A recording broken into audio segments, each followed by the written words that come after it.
there was one experience I had where me and my companion were just walking, and out of nowhere, this big lizard comes out of nowhere. So there's really big lizards. There's iguanas there and stuff. So this big lizard comes out of nowhere. I think they call them like garrobos, is what they call them. And so they come out of nowhere, like jumped and then rounded the corner, and a dog went after it. Like, oh my gosh, what's going on? And so we like hurried around the corner, and this guy that owned this like popsicle stand dropped his popsicle stand and just ran right after it and grabbed it. So people eat those just sort of right from the wild. People grab them and they eat them.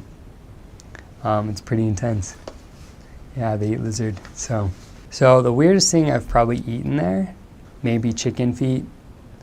But I know in some areas, like I'd hear rumors that people like eat dog in like other areas, stuff like that. I've talked to somebody that eats what is it called, like balut, the fertilized eggs. It's pretty easy to find food and find fresh food, especially pupusas. Once 7 o'clock hits, once it's dark, then people are outside and they're selling their pupusas. So a pupusa, it's kind of like a main thing there in El Salvador. It's basically a stuffed tortilla that's been flattened and grilled, and it's like way good. So if you're down there, you definitely have to go try a pupusa. They're way good. One of my favorite things was Platinos Fritos, and they're plantains. They're really ripe plantains that are fried too. It's really good. Some of the best food I've had is down there. So really good stuff. And so it's not spicy like your average Mexico, but it's really good food. If you're thirsty, along the street, people all the time, they have freshly squeezed oranges. So like in El Salvador, since it's a tropical place, there's constant fruit. There's fruit everywhere. Everybody's selling fruit. And so you can never go wrong with an ice cold thing of orange juice or stuff like that there. It only costs like $1. The food I miss the most is probably going to be the pupusas. Actually, like probably my first area, the cocinera that was there, I miss her cooking the most. Her cooking was the best. She'd always feed us lunch. It'd always kind of be the same thing. She'd have her own kind of routine. But when she'd sign up for dinner, her dinner was the best. So good. Yeah, really good stuff. I'd always remember getting out of her place, just being so full. I'm like, I don't know how I can do this. So by how much I've eaten there, I'm surprised I didn't get fat. But at the same time, I'm not, because of all the walking that we do. I basically sweat it all out. You can get snacks near where you want. If you're wanting a sweet treat, you can always get something from the store on the corner. There's stores everywhere. The culture's great. Everybody's so nice. I was never there during Easter time or anything, but they put salt out on the road. They make really cool designs. I forgot what that is during that time. Housing-wise, it's not like your typical apartment here in the United States. The apartments are dirty. You'll get pests, you'll get cockroaches. I'd always have a loaf of bread that I get from the store, and I constantly get a mouse in it. It'd chew right through it, it'd dig his own little burrow inside the bread. And so I try to find ways to like hang it up to where the mouse wouldn't get to it. When it rains, it rains. It doesn't matter if you have a waterproof jacket on, you're gonna get soaked. So just be prepared to get soaked. I've never seen rain like that before. The people there don't treat the environment as good as we do here. So people, like when you get on the bus, as you're waiting for it to go, a lot of people sell stuff on the bus and that you'll buy. And so someone would buy something, be like, a plastic bag with water in it. They drink it, and then as soon as they were done with it, they throw it out the window. And so the streets were covered in trash.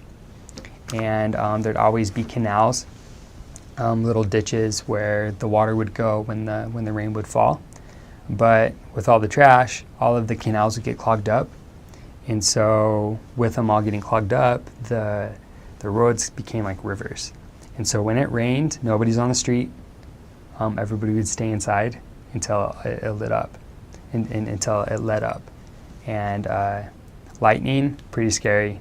So I remember one time it was raining, pouring like crazy. And as soon as lightning struck, everything goes dark.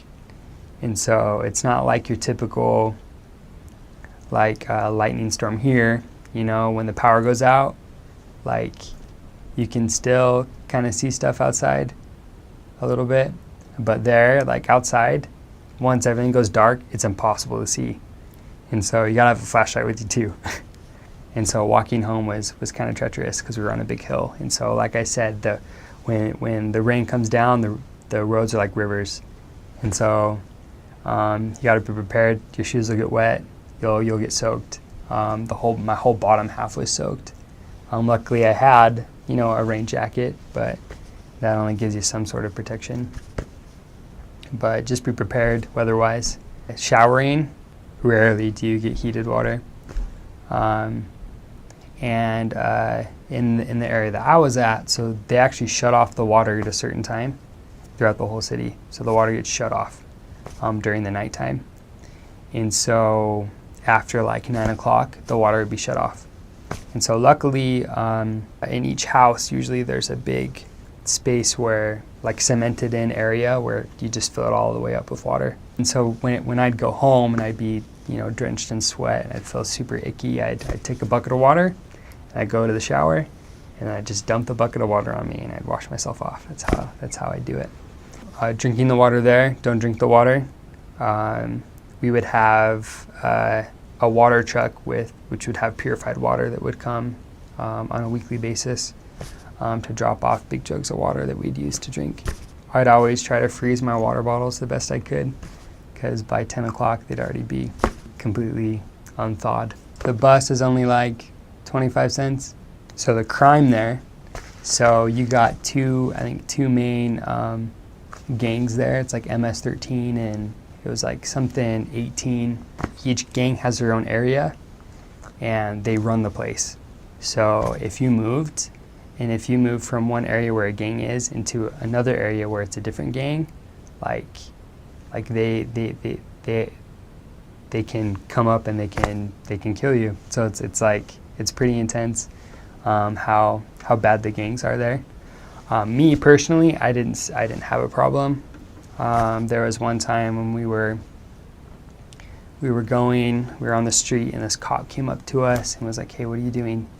Like, you guys shouldn't be in this area. Dressed as you are, you guys shouldn't be here."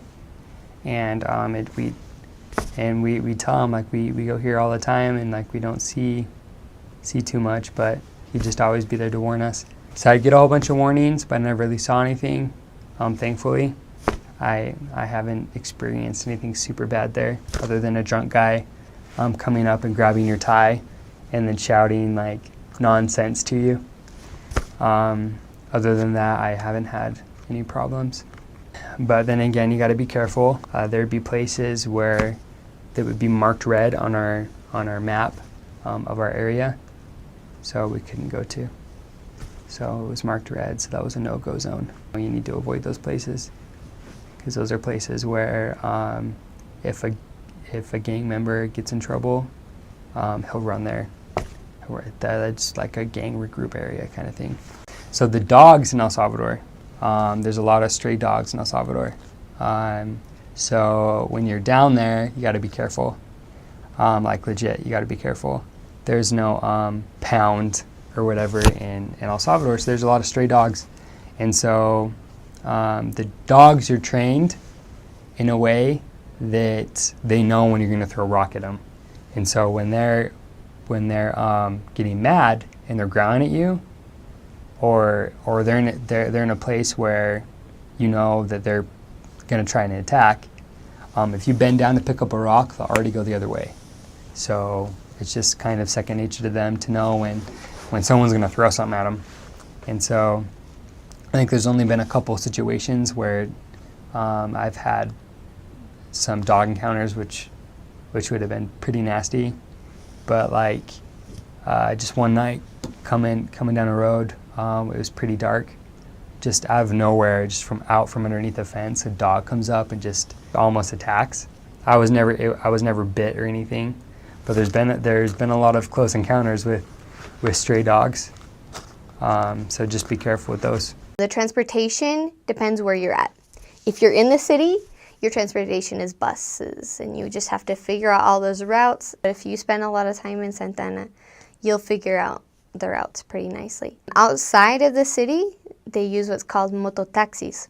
So they're taxis, and they're red and three-wheeled, and you just kind of flag them down, and they'll just take you wherever you want. You're gonna find that a lot of stores, like a lot of houses, are stores. They have two parts of the door. One's the metal frame, and the other part's the metal door. You can open the metal door, and then you still have that metal frame with the bars, and you can look into their house and see all the things that they're selling. You're gonna find toilet paper normally, like everybody eats beans, so you're gonna find bags of beans. They have candy and chips. Chips is a huge thing down there. They have different varieties that I've never seen before. Most people, when you hear about El Salvador, and I knew I heard it a lot before I left, is definitely the crime in El Salvador and the danger. It's probably just due to all the gangs that are down there, but I was never robbed. Nothing ever really happened to me. And there are gangs. You're going to see them.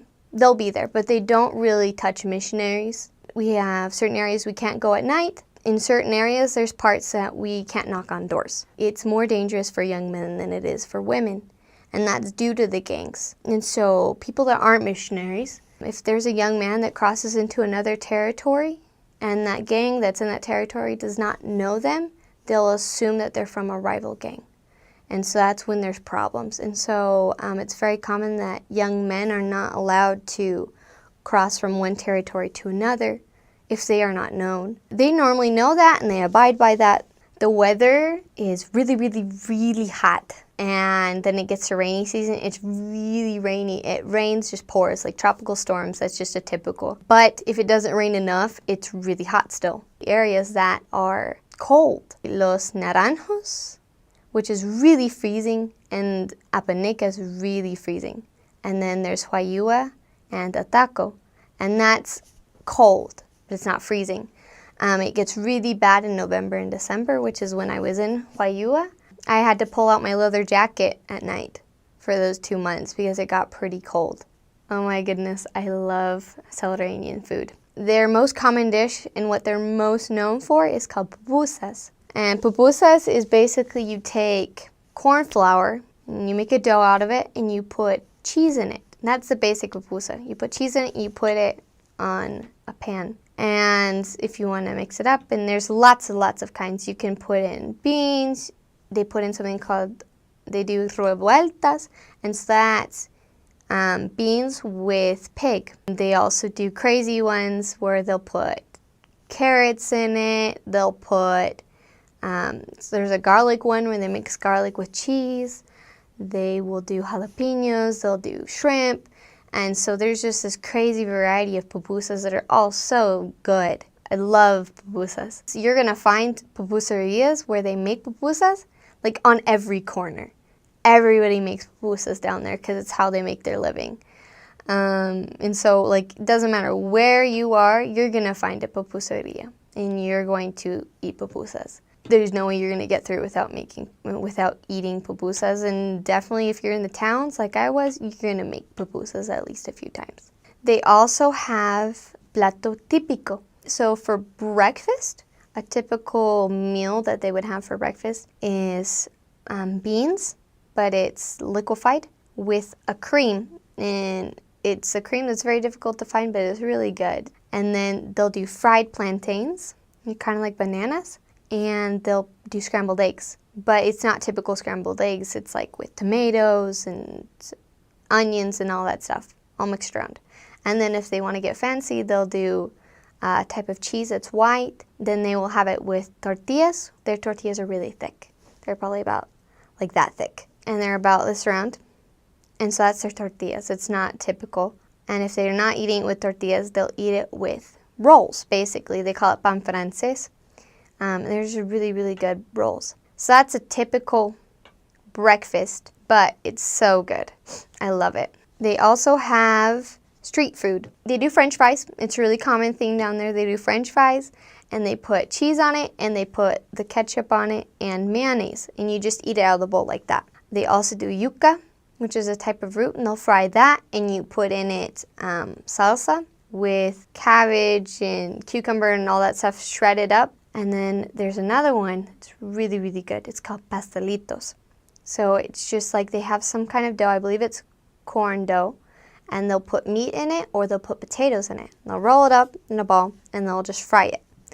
And then you do the same thing, salsa and the shredded vegetables. Well, I've only tried it with the salsa, but I absolutely love Pastelitos. Crazy foods, you can find them, but they're not typical. Sometimes they eat iguana down there. I never did. I never had anyone make iguana. And then sometimes they eat possum. But again, I never ate possum, so it's just like something that I heard people would eat. Before my mission, I hated bananas. But when I ate a small banana, so it's called a guineo, so it's like a banana, but it's like smaller, I loved it. And it might have been because it was just fresher, but I loved it. And ever since, I have just loved bananas. There's lots of fruits. You're gonna find pineapple, you're gonna find mango. There's actually season. I guess you could call it something about the weather because there's falling mango everywhere.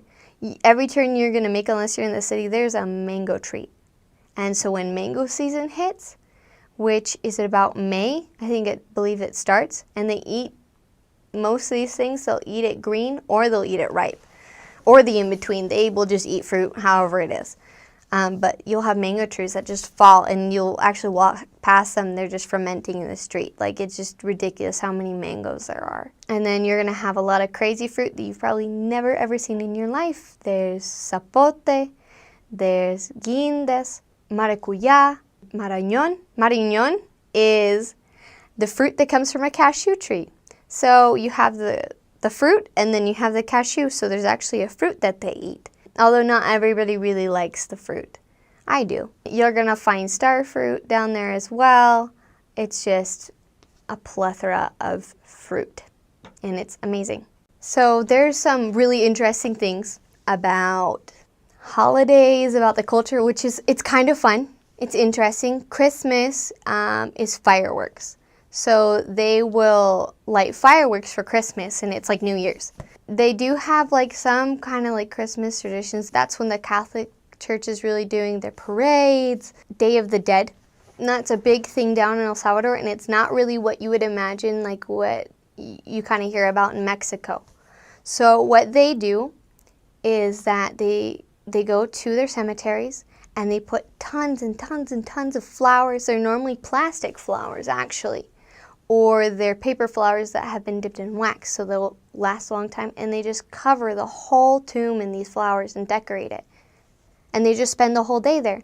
They eat lunch. And that's a kind of a culture thing, is that they're not in rows of plots. They are all over the place. You have to be walking around. You accidentally step on a tomb. It's just like a normal thing. And so people will eat lunch. Sometimes they sit on the tombs of their relatives to eat lunch. And people like come, like I was in Hawaii when this happened, and that's a touristy place. There's lots of tourists that come in, and they'll walk through and just see this different way of doing the Day of the Dead. But it's a way to remember their ancestors. For the cultural do's and don'ts, you just eat everything that's on your plate, or they get offended. And you're going to find a lot of poor families, and so you have to eat everything they give you because they don't have a lot. And they normally will give you a lot when they don't have much. In El Salvador, if you don't use slang, they don't really understand what you're saying. You will find a lot of old people who can't read, but they're always nice. Like, most people are really, really nice. The cultural thing is that you greet everyone in the street. You will say hi, you will say good morning to everyone. That's just how it is down there, anywhere you go. You say hi to everyone, and they will say a phrase, which is very common, that says, que Dios le bendiga. And it just means, may God bless you. And that's a very common phrase they say down there. If you're leaving or if you walk across the street and they're going this way, they'll give you that greeting. It's a very generous culture and a very kind culture. So something like really cool that I guess is just like a side note is the national bird of El Salvador is called el toragos. And it's a really, really pretty bird. It's blue and green and orange, and it has like these two tail feathers that just go down, and it's really noticeable. But the cool thing is those birds aren't just in zoos now. They're still in the wild, and I've actually seen them.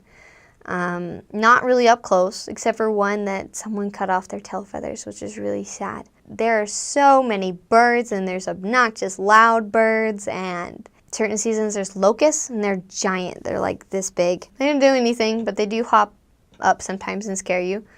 Certain areas there's bats. In the rainy season there's lots of toads everywhere. So if you're not scared of toads, it's not a big deal. But I've had lots of companions that don't like toads, and it's kind of funny. Cockroaches is a common thing just because it's humid. But the cool thing is definitely the birds. They're really obnoxious and loud, but they make cool sounds. Like it's like being in a tropical forest, because I guess that's basically what El Salvador is anyway. But normally you're just going to find the typical brown ones that make cool sounds. But you will sometimes, rare cases, find entoragos or like other colorful birds. And so that's actually really cool. Language. It was very difficult for me in the beginning to speak Spanish, but I got it down after that. There's 4 parts of the language. There's the speaking, there's the understanding, there's the reading and the writing. And those come separately. Although it doesn't sound like it makes sense, it really does. If you want to learn how to speak Spanish, you have to speak it. If you want to learn how to understand Spanish, you have to listen. You have to try to understand. If you want to read it, you got to read it. If you want to write it, you got to write it. And then that's how it goes. There's a lot of slang. So you have to learn the slang, but I really suggest trying to learn the actual word as well, just so that you're not coming back speaking a type of Spanish that no one understands. Don't ever be content with the amount that you can speak and say that's enough. And we have to keep trying and keep excelling, even if it's just one word a day. They'll say super pilas, which is like super awesome. They'll say things like se la pica, which is a phrase for Mexicans that is offensive. In El Salvador it is not, and you'll hear it a lot. It just means you're cocky. You're full of it. Once we arrived in El Salvador, of course it was raining. We actually were getting there at the kind of end of the rainy season, and so we get off the plane, and people had told me like the humidity was gonna hit you, and it was going to be really humid, you're going to be sweaty. And so I got off, we were in the terminal, and I was just like, it's a little humid, but not bad. I mean, they're just, being wimps or whatever, that was my thought process. And so, we got our bags, and I remember we were just walking out, and the automatic doors just opened, and there it was, just, the humidity. And I was just like, I knew exactly what they were talking about then. I was just, you were just hit with it, and then you just immediately started to sweat. And we're all in our suits here, and I'm thrilled to be there. I'm really excited to be there, but I'm like sweating like a dog here. That's one thing about El Salvador, is that you'll always be sweating. You'll constantly be sweating. The only time I really wasn't was maybe in the middle of the night, early in the morning. My first area was a small town called Nahuizalco, which was a small town located in the state of Sonsonate. And that was definitely very different from the city, because it was very rural. Most people did either farming, or they would often harvest coffee. Coffee is a really big thing in El Salvador, and a lot of people would go and just harvest coffee for a few months out of the year, probably from late December to February. Just very humble conditions a lot of the time. That was one big contrast that I saw, was that when I arrived, this was my first area, and so a lot of people would be living in, if they weren't living in the main part of the city or the town, they would be, of course, living on the outsides, and most of them would be living in just the corrugated, steel tin roofs, and they'd build their own little huts out of just this, just the corrugated steel. And They'd, find old, trees and, put them as supports, everything like that. So very, very humble conditions, I would say. And just with a regular dirt floor, that's a common thing in El Salvador, just those huts. And very kind people, as far as just like, of course you can tell that just their living conditions are just very humble. They'd always invite us in, and they'd offer, us something to drink or something like that. And so that was a great experience. It was very different, and people would often make their own what they would call colonias, which would just be streets. Sometimes they'd make their own path somewhere, and it was just over time, people would just build along their little huts along these streets. There was one particular, I guess you could say, like little type of canyon area that they had made, where it was built by the people. They build their own stairs and out of the dirt, and sometimes they get concrete every once in a while. But you'd hike up there and you just find little huts along the way, and you just keep going. It surprised me that people could live that way, and also was a very humbling experience, like, just to see, I grew up with a flush toilet and everything like that, whereas there, that's not all that common. They would, dig their own latrines and everything like that. But at the same time, they could still be very gracious and very kind, especially towards, an American like me. I kind of stick out like a sore thumb because I definitely have my white skin and everything, but and they, based upon television and everything, what they see, the living conditions are a lot different. And so even though they can see where I'm come from, they would often offer me what would be their meal for the day. That was very humbling, and that made me feel very loved. So that kind of faith as well as kindness was very impactful towards me, and I learned to greatly receive that food, and made sure you eat all of it and everything like that. That's something that they're very satisfied to see, because if you eat every last bite of it, they see that as something that, they loved it, and they're very gracious for it. There was one part of this small town that was far off, and it was dirt road. Everyone there made baskets. I think it was just because they had really easy access to the bamboo that was there, and they would just all the time, we would be walking down the street, and everybody would just be, with their knives, making these little strands from the long bamboo sticks to weave baskets.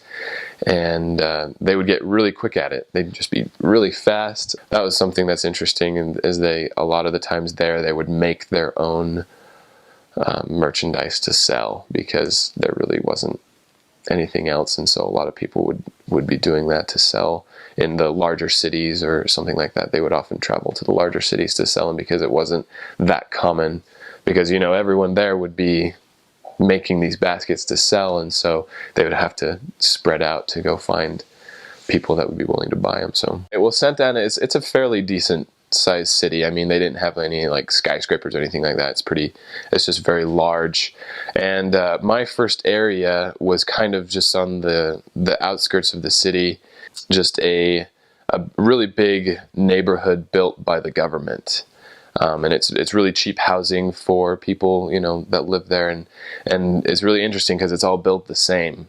Like, we would often get lost because just all of the buildings looked the same usually. And there were a few landmarkers that differentiated it. And so that was definitely interesting, and just the housing, on how everything looked the same. And you go into one house and it's exactly the same as the other one. And so that was definitely interesting, just to see just like the living conditions, at least in Santa Ana, parts of it. It was different because if you get into the center of the city is where more of the wealth is. And so you'd get to some really big houses.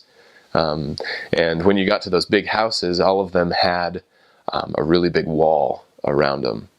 That was a really common thing, was just to see just a big wall with a big, slidable door that you can, put cars in and everything like that. And the transportation is, I would say, 95% bus.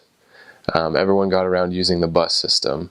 since everyone used the buses, you definitely see every different type of people on the bus. The work there involves the people that use the buses. It involves a lot of, selling things that they make or trade with. Sometimes people would make their own baskets or something like that and sell those. But I think the more common thing was, most of it was clothing. Sometimes it was food, a lot of fruit, stuff like that. So that's what that consisted of. They would just go and maybe sell in the street. Maybe they had a place where, they'd rent out or something like that. That was interesting to see. And so they'd always bring, their stuff on with them to, go wherever. And so like these big ginormous bags, like this little old lady with like a really big bag that they would carry on their head. That was a common thing of the women of El Salvador. They would just carry immense loads of whatever on their heads, and that's what it consisted of. They would go out and sell something, or actually it was pretty common to have a store in your actual home, where they would have anything from chips, just potato chips, to shampoo. And it was just like a little store that they would have whenever someone needed something really quick, they just go to the little corner store. They called them tienditas, which means little store, and you could just get anything, and they were everywhere, from block to block. A lot of people do sell things on the bus. They would bring whatever thing that they could with them, and they just kind of walk along and just offer to sell something and then just hop off. If they sold something or not, they'd hop off and get onto the next bus. That was something that people exclusively did, whether it was like candy, fruit, something like that. Would be very common.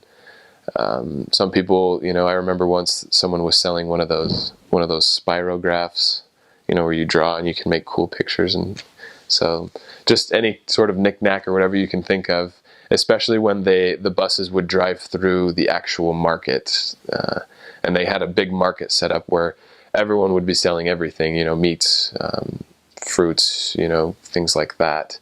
And when they'd be driving through the market, which was usually by the bus terminal, so you'd be able to drive right through it, and they would always just tons of people, 10, 20 people would just come on and just start shouting, what they were selling, and so it got really loud, and just shouting what they were selling. Sometimes you had to look and see what you wanted.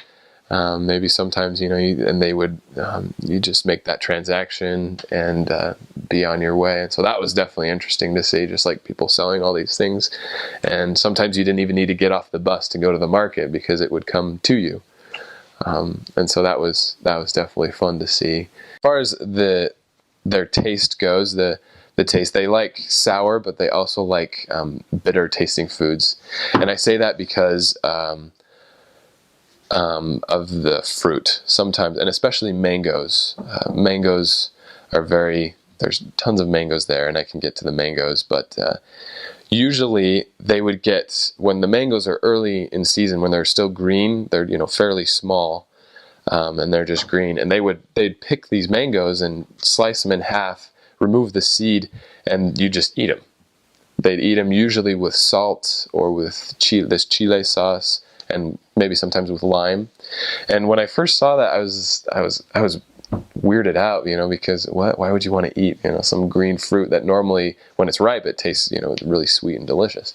And so I tried some, and I guess I have the same, like tastes as those people from El Salvador. I really like, sour, sometimes bitter foods, and it's very good.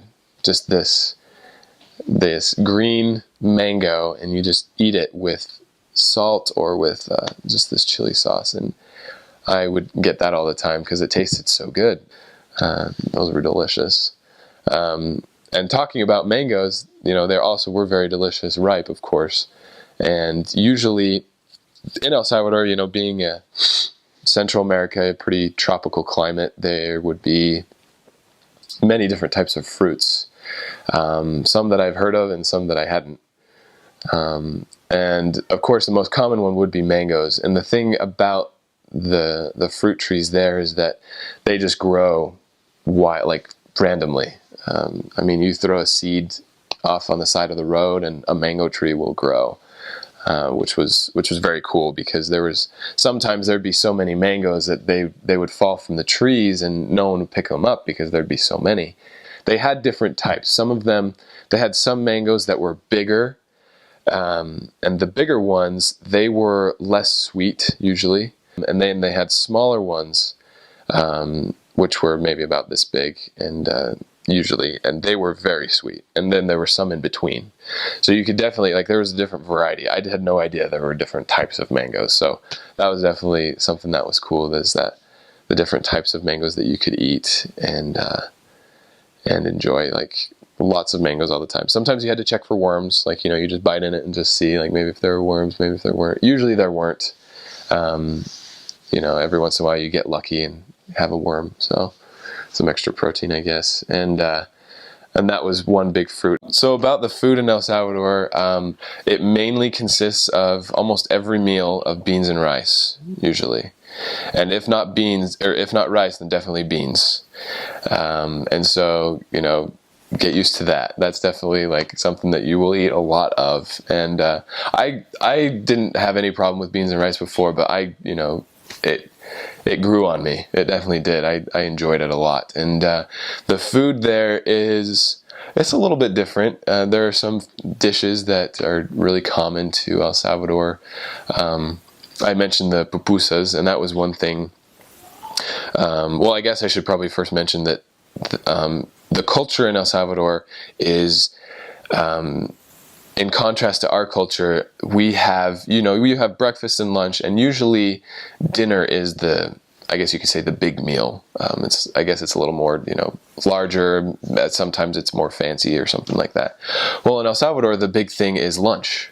Lunch is usually their fancy meal, where they usually have more food or meats, stuff like that. And whereas dinner is kind of more like along the lines of breakfast. So you have breakfast, and then they have like the dinner, which are fairly closely related as far as types of food go. One of my favorite breakfast foods to eat would be Platinos Fritos, which are fried plantains. And I think that's a common thing in Central America. We would often just be plantains. If you don't know, plantains are just like in the banana family, but they're a lot larger and pretty sweet. And they would fry them up and serve them with beans. Usually it's a very they usually put beans in a blender for a moment, like, so they're kind of like liquefied a little bit, but still, so they're like a little runny, and then with cream. That was a very common thing, and sometimes with maybe like a poached egg or something like that. And I have to say that was my favorite breakfast meal, right next to the pupusas. Were my favorite breakfast meal, and I'll get to the pupusas, but this meal was really great. And one thing about El Salvador also is that there is always something accommodating the meal. And when I say that, I mean it's either bread or tortillas. That's one thing that's interesting. And the tortillas there are about, this big around, and they're pretty thick. They're thick tortillas, and usually they're used. You eat them along with the meal, and you use it like to scoop up the rice into your utensils, or to sop up any like food or anything like that. That's a very common thing. And if there aren't tortillas, like, usually a lot of people won't eat. Like, it's very interesting. Like, it's just like, and the tortillas, where are they? Or the bread. I usually like to have bread with this specific meal of the plantains.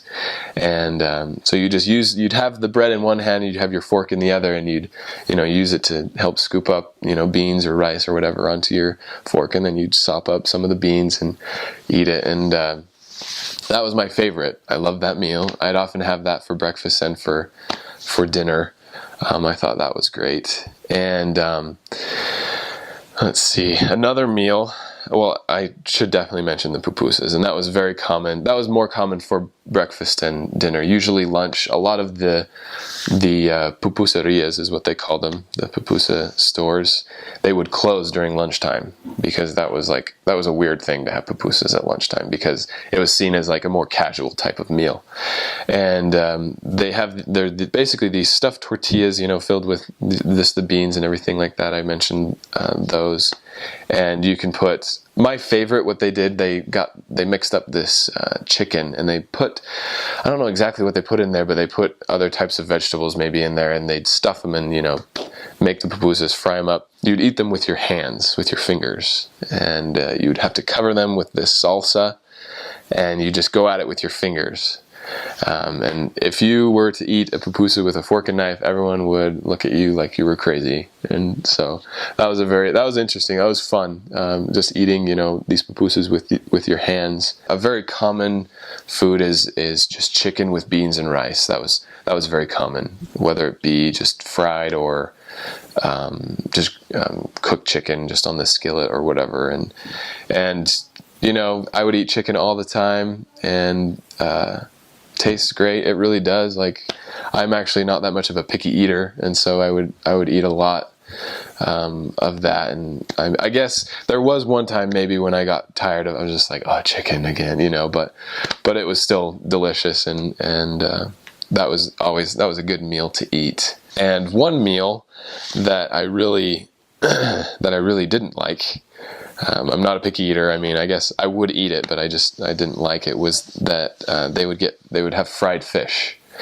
And I'm kind of particular on fish as far as, my taste goes, but this is a little different in that they would get the entire fish, and they would, take out, just like the major organs, but they would get the entire fish and they would fry the entire fish, and then they would slap it on your plate with some rice, and you just see just like this fish that had been fried, and you just be looking at it. It still had like, the outer skin on it and everything, and that was something that I didn't particularly love. And out of courtesy, I would of course eat it, and somehow once it came up that I didn't like the fish, and one of the person that was our cook, she would make it every once in a while, and she looked at me and she was like, well, why didn't you tell me? And I was like, I don't know, I didn't want to hurt your feelings or anything. And another dish that I didn't like was liver. I mean, it's not exclusive to El Salvador, but I had first tried it when I was there, would be liver, and I had a hard time swallowing that one. It was just your basic cow liver, and so I guess that's not all that unique, but those were the only ones that I didn't really like, but everything else I really enjoyed. I thought were really good. And some snack foods, one of my favorite was what's called the yuca root, and they would fry it. It's a root. Basically, it's very close to the potato, I think. And they would chop it up, and they would fry it. So like these little pieces. Usually they're about that round, and they would fry them up, and then they would serve them with salsa. And usually, if you bought yuca on the streets, they would put it in a bag for you and tie the top of the bag. They pour the salsa in with the fried yuca, and they tie the top of the bag. And usually, you just bite off the end, like the corner end of one of the bags, and you just eat it straight from the bag, like kind of like squeeze it out, kind of a little bit like toothpaste. It sounds kind of gross, but it's actually really good. I guess the closest thing would be like fried potatoes with just kind of like a tomato sauce with some spices in it. It was delicious. Like, we would get it all the time, just be chowing down. Like, if you got hungry maybe a little bit while you were out there, you could definitely eat that. They would get the plantains, and they would slice them down the just long ways like this, and they would fry them, so they'd turn into like chips, plantain chips. I think that's pretty common. And they would serve them with what they called chile. And I was thinking, when I first saw it, it's like really red sauce, and they pour it on there, and I was thinking it was going to be really, really spicy. But Salvadoreños, they don't like spicy foods at all. Like, it's something that it's just not common. Like, I would rarely if at all, come across anything really spicy. So that's like kind of like how their taste. They usually prefer very sour. So like they would always get lime, and especially with these plantain chips, they'd get that sauce. They'd get the chile sauce, and then they put lime, and they'd squeeze some limes in there, and you'd kind of like mix it around. It's still in the bag, the plastic bag, and then you could munch on those. Those were very delicious. Those were something that I really enjoyed. Another fruit that was one of my favorites was that I miss very much was what they call Tantas. And they're these little green, they look like grapes, but they have like a thicker shell around them. It's just these little green fruits, and you can usually, like, just to open it, you just kind of like bite and it like breaks it, and you can pop it open. And inside is just like this, just a fruit, and you can pop that into your mouth.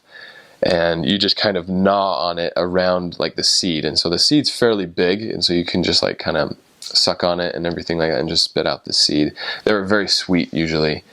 Those were very delicious. I loved just to chow on those, would be just those talpas. And it was interesting because in, let's see, I believe in Santa Ana, I don't know if I might have those mixed up, but in Santa Ana they would call them talpas. And in Sonsonate, they would call them mamones. And so, and it just interesting to see just like the difference in what they call them. Like, even though they were so close, they'd call that, because like I would say, oh, I'd want, like if I was in Sonsonate, I'd be like, oh, I want some talpas. And they'd be like, what? Don't you mean mamones? And, oh yeah, mamones, yeah, So that was interesting. And they were a delicious fruit. They also had what were called lichas, which were a little bit bigger, same basic idea, a little bit bigger, but they had like these long, I guess you could say, spikes. I mean, they weren't sharp, but just like these spikes growing out of them. They were red, and you could open them the same way and pop them open. And these, I think, were really common. Like, they tasted a lot like coconut. They'd have the same seed and everything like that, but you can pop them in your mouth and they taste a lot like just coconut. Like if you were to scoop, a coconut, some of the coconut meat or whatever, and eat that. And those were really good. Not as common, I don't think, but those were delicious. And speaking of the coconuts, there were coconuts all over the place. Really delicious coconuts. Oftentimes you could just buy a coconut, and they would just get their machete and they'd chop it open, make a little opening for you, and then you could just drink right from the coconut. And that was good. My favorite was when it was chilled, when they were kind of cool. They were cold, and they would often be cold straight from the coconut, and you can just drink the coconut milk. And once you were done drinking it, sometimes they would chop it in half for you, and then you could just scoop out with a spoon. You can scoop out the actual fruit from it and eat it. And at first I didn't particularly love it. I was like, it didn't really have any flavor, but every once in a while they sometimes would put a little bit of sugar in there to sweeten it. But it was really good, and it was very satisfying. They would just bring truckloads and just full of coconuts, and you could eat those all the time. They were always available. The fruit in general, I think, was sweeter. Like, I mean, they had, of course they had like watermelon and things like that. And you just bite into it and it'd be very sweet. And I think it's just because, it was very fertile, easy to grow there, and just a lot sweeter. When I came back here, I was a little disappointed. I bit into a banana, it wasn't as sweet, it was a little disappointing, but that was one thing. It was a very sweet fruit that they had down there. You eat a lot of fried foods in El Salvador, so you can definitely get used to that. They really enjoy frying stuff, and they have what's called empanadas. The empanadas in El Salvador were fairly small, and what they would do would be they would mash up plantains, and they'd mash up and they make like this kind of like dough out of it, kind of, not really a dough, but this kind of like paste, I guess you could say. And then they would separately they would make kind of like a vanilla, usually it was vanilla cream with a little bit of cinnamon, and they'd get actual cinnamon sticks and stick them in there and mix them in. So they'd make that separately, and so they would get the plantain paste kind of stuff, and they'd use their hands. They use their hands the same way they would make pupusas. So they dig a hole in it, make it a little flat, dig a hole in it, and then they'd scoop up a spoonful of this and plop it in, and then seal it up and make it into like this little ball, this little nugget thing, and then just fry it. And then they'd put sugar on it, and then you'd eat it, and it was very delicious biting into that. You taste the banana or the plantain, and then you taste this the vanilla. They just called it cream, but it was almost like a little bit like pudding, I would say, like vanilla pudding, and then there'd be like little bits of cinnamon in there. Very delicious, one of my favorite desserts.